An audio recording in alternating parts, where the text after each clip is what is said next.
இதோ பார், நான் மதுரைக்கு வந்தது மாட்டு தாவணி பஸ் ஸ்டாண்ட் சுத்தி பார்க்கதான். ஆனா நான் பார்க்க வேண்டிய தாவணி அது இல்ல, இதுதான்.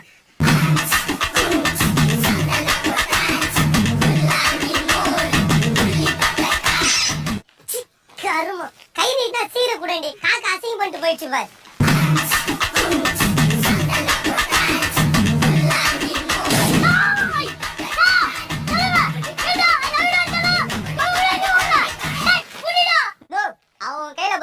ஒட்டு போனா அதை பிச்சு போட்டு நீயே போய் பிடிக்க வேண்டியதானே.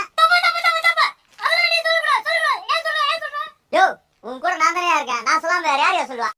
இந்த வீடியோ பிடிச்சிருந்தா மறக்காம சப்ஸ்கிரைப் பண்ணுங்க மக்களே.